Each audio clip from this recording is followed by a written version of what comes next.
பாருங்க நம்ம தமிழ்நாட்டில் எப்படி பூஜை நடக்குது, இங்கே எப்படி பூஜை நடக்குது கொஞ்சம் பாருங்க. சிவபெருமானுக்கு அவங்க பாட்டு பாடி என்ன அழகா அவங்க வர்ணிக்கிறாங்கன்னு கொஞ்சம் பாருங்க. பாருங்க இந்த இடத்துல இருந்து நந்தி பகவானுக்கு பூஜைங்க. அப்படியே ஸ்ட்ரெயிட்டாக போனீங்கன்னா சிவனுடைய தரிசனம். இங்கே பாருங்க எல்லாரும் உட்காந்து அந்த இடத்துல பூஜை பண்ணுவாங்க, பாட்டு பாடுவாங்க. முன்னாடி பார்த்தீங்கன்னா அது தரிசனம். இந்த நார்த் சைட்லலாம் இந்த மாதிரி கல்ச்சர் மட்டும்தான். பிடிச்சிருந்தா லைக் ஒன் சப்ஸ்கிரைப் பண்ணுங்கள். எப்படி இருக்குன்றது நம்ம ஊரில் எப்படி சிவனுடைய தரிசனம் பண்ணுறோம், இங்கே எப்படி வித்தியாசம் பண்ணுறாங்க பார்த்தீங்களா. எதுவாக இருந்தாலும் பக்தி உண்மையாக இருந்தால் போதும். பூஜைகள் எப்படி இருக்குதோ இல்லையோ மனசார அவரை நம்ம எப்படி வணங்குறோமோ அது பிரகாரம் தான். Okay, like and subscribe. இது உங்கள் ட்ரெண்டிங் வித் ராஜ். பாய். என்னுடைய இன்ஸ்டாகிராம் லிங்க் நான் கொடுத்துருக்கேன் யூடியூப்பில், அதை ஃபாலோ பண்ணுங்கள். இன்ஸ்டாகிராமில் நிறைய போஸ்டிங் வந்துகிட்டே இருக்கும், அப்டேட்டிங் வந்துட்டு இருக்கும், போஸ்ட் மார்க்கெட் வந்துட்டு இருக்கும், அனாலிசிஸ் வந்துட்டு இருக்கும், எல்லாமே வந்துட்டு இருக்கும். ஃபாலோ பண்ண மறந்துடாதீங்க.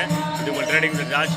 யார் இந்த மகா சிவராத்திரிக்கு முடிச்சுட்டு இருக்கீங்க, எந்த மகா சிவராத்திரிக்கு யாராவது எந்தெந்த கோயிலுக்கு போனீங்க, நீங்கள் மனசார போயிட்டு வேண்டினீங்களா இல்லையா, இல்லை மனசார இருந்தீங்களா, இல்லை எல்லாரும் செய்கிறதுக்கான விஷயங்கள் நீங்கள் செஞ்சீங்களா, இல்லை நீங்கள் தனிப்பட்ட விஷயங்களுக்காக நீங்கள் உறுதியாக இருந்து மன உறுதியோடு செஞ்சு முடிச்சிங்களா அப்படின்றத எனக்கு கமெண்ட் பண்ணி சொல்லுங்கள். Thank you so much. இது உங்கள் ட்ரெண்டிங் வித் ராஜ். பாய்.